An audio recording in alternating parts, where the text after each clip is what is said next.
You show up at the rental car location and the car does not meet your expectations. You can and should reject that car. Let's talk about it.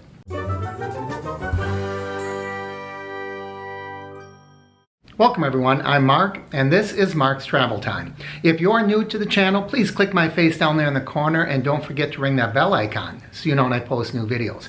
In this video we are going to talk about rental cars. I rent a lot of vehicles in a lot of different cities and I'm here to tell you, you do not have to accept the car that they give you. Now oftentimes in today's world, you will find that the rental location will give you your selection of vehicles. I have a tendency to go with Enterprise, sometimes I go with Hertz. Both those companies I find are relatively good about providing a lot of options for cars. They might say, well, you're an intermediate car. They'll always try to upsell you, but they'll say, here's what we have available. They might show you 3, 4, 5 cars. But you do not have to accept the car even if it's one that you chose. For example, let's say you select a car, you do the walk around. Please always check the car by walking around the vehicle. We'll talk about that in a minute. You get in the car, it smells like smoke. Or you see that there's a cigarette burn or some things you just don't feel comfortable. You don't want to take that car. This is the time to say, I would rather not have this vehicle. It smells like smoke. And you might think to yourself, that's being really picky. No, because many car rental agencies will charge you a cleaning fee if a car smells like smoke. And so if you leave and the car smells like smoke, guess what? When you return, that car is going to smell like smoke. You don't want to be saddled with that vehicle. So any vehicle that's questionable, you want to make sure that you tell them, I don't want to take this car. What else do you have for me? Let me tell you some reasons I have had to reject cars. That was one of them, a car with a smoky smell. One time I got a car home. I picked it up at the rental agency, got it home. I was going to load my luggage in it. I opened up the trunk and it was filled with trash. I mean garbage. It looked like somebody had been tailgating this car. It was filled with McDonald's bags and wrappers and just garbage. I snapped a picture, I got in the car and I drove straight back to the rental agency. Now in this case, the agency was only about 15-minute drive from my home.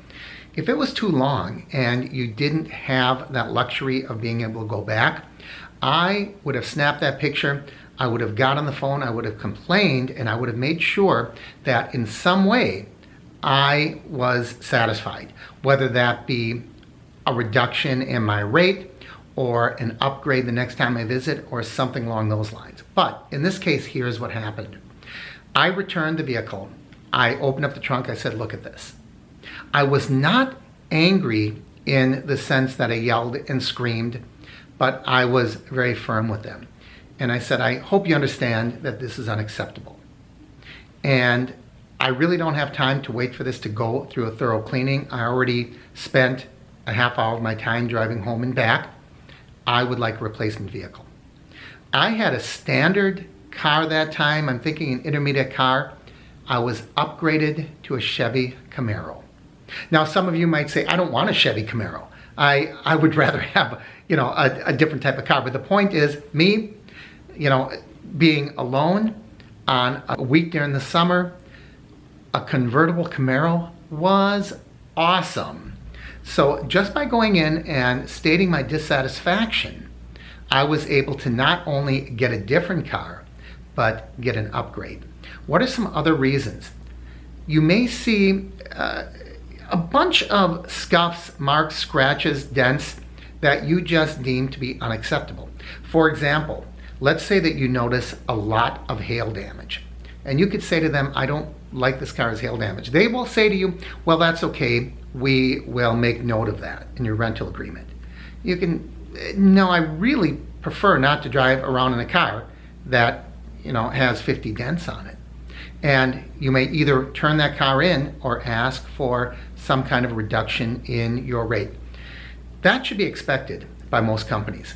Once you take the vehicle, it doesn't mean that you can no longer return that car.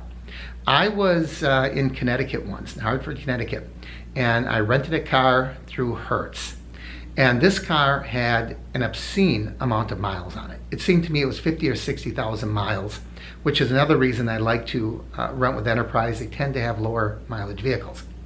But I started driving this and the brakes were really spongy. And I got to my destination and I called Hertz. I said, I do not feel safe driving this vehicle. It's a high mileage vehicle, and in the rental industry, I think 50 or 60,000 miles is a high mileage vehicle. And I said, the brakes are real spongy. I don't feel safe. This is a safety issue. And they came out and picked up the car and dropped off a replacement vehicle for me. It was a better vehicle, a lower mileage vehicle, and I was satisfied with it. If you see dents, dings, scratches, any damage that you don't feel comfortable with, you can ask for a different vehicle. I have never had an agency, a rental agency, deny me when I ask respectfully, and I give them a good reason, deny me a replacement vehicle if it's in stock. And many times I have even had them offer me an upgrade. Sometimes they'll say, for another $20 we have this vehicle, and I'll say, well, I really don't want to pay the $20 under the circumstances. Can you comp me? And generally they will. Now I'm going to tell you two extreme examples when Enterprise went above and beyond when I took a car and I found it had damage. One was just a strange thing. I picked up a vehicle. The only car they had, it was an intermediate car, all they had was a Volkswagen Beetle. And I thought, how is a guy my size going to get into a Beetle? I was surprised how roomy that was.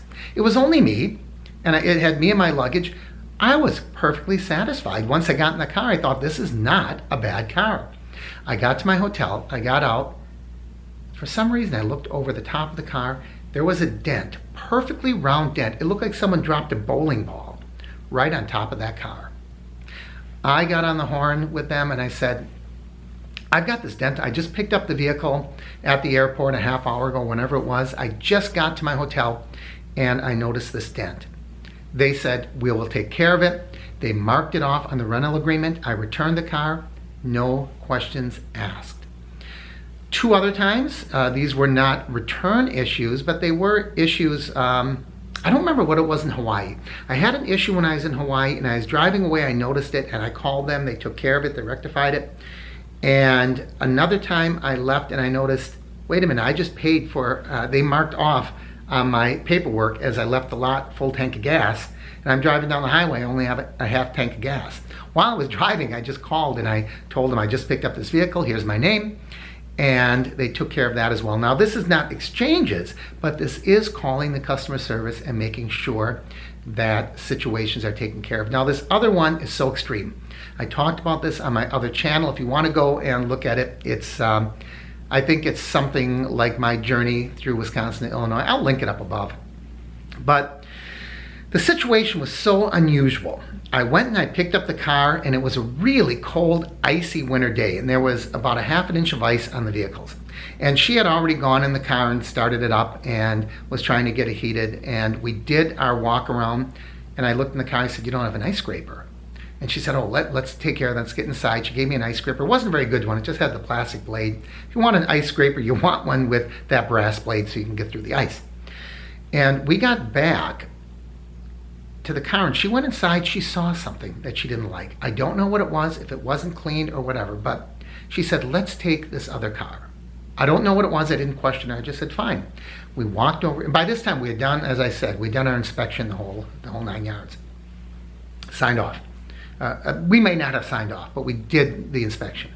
We got to the next car, walked up to the driver's door, opened it up, looked inside, it looked nice, it looked clean.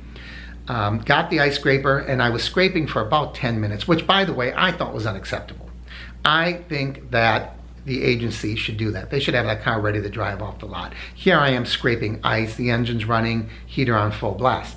Finally, I have the whole thing about scraped off and one of the attendants came up and said, well, would you like me to do that, sir? You can wait inside. And I'm thinking, well, it's done now. I just kindly said, no, thank you. I've already got it finished, but I thought that was a little out of line. Now, the passenger side was facing south and the morning sun was already kind of melting away, so I didn't have to go to that side and scrape off. I think you can see what's coming already. Signed off, got in the car, drove it home, parked it for the night in my driveway. Next morning I got out, I pulled it to put my luggage in. The whole passenger side was smashed in. And when I say smashed in, I mean 2 doors completely dented. I'd already gone up and pulled the door open. I thought, what is going on here? It was bad damage. Hundreds, probably thousands of dollars of damage. I had to slam that door about 8 times just to get it to latch. This is a day later. I called Enterprise. I didn't get the local agency because they were not open yet, but I got corporate. I told them my situation. Okay, I'll put it through. Drove the car for a week. I just had an uncomfortable feeling. Got back. I explained, and they looked at the record. They said, we didn't get a call from corporate. They said, I understand why we didn't get the call. We wouldn't have been opened, but we didn't have anything from corporate. I said, well, could you look at the return record and see if this damage was recorded by the last person that returned? And they said no. She went into the back room. They came back. They did not charge me. They said fine. Could be because I'm a good customer. I do a lot of business. But I thought that's 2 times I drove away off the lot, did not catch the damage, and they did not charge me for it. So that type of response from a company does build loyalty in me to Enterprise. Now let's talk about insurance. Do you use your insurance or not? I do not. I have a $1,000 deductible on rental car. So this is up to you. If you think that the amount of insurance that you would pay would offset your deductible, I would probably buy the insurance. In my case, I rent so often, I'm sure that if I would have paid that corporate company Enterprise insurance every single time, I would be way above $1,000 by now. I'm talking years and years and years of travel, never having gotten in an accident. So I never buy the insurance, but talk to your insurance agent and see what he or she suggests on whether or not you should buy the renter's insurance when you rent a car.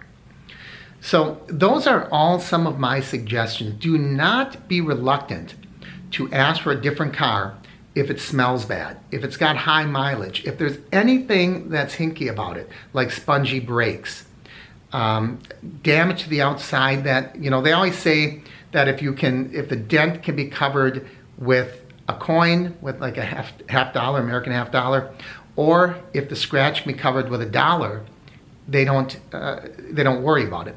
I still have them mark those off because I do not want to be accused of it. So I either mark it off or I say I would rather have a different car that doesn't have this damage. I have yet been turned down with that request if they had the car in the lot, and if they didn't, they would even offer me a complimentary upgrade. So those are my suggestions. We do not have to accept a subpar vehicle when you are paying good rates to rent a car. Now, if you're going through a second-rate buck-a-day type thing, well, maybe you have to take what they offer. But even then, make sure that you document everything. If there is a smoky smell, document that before you take the car because you don't want to get charged for that. If there's scratches, dents, dings in the windshield, make sure those are all documented. Good luck with your car rental. I'm sure that most legitimate companies will honor your reasonable requests. As always, I encourage you to like and share the videos. I'd love to hear your travel stories as they relate to rental cars down below. Please subscribe by clicking my face, and don't forget to ring that bell icon so you know when I post new videos. I'm Mark, and this is Mark's Travel Time.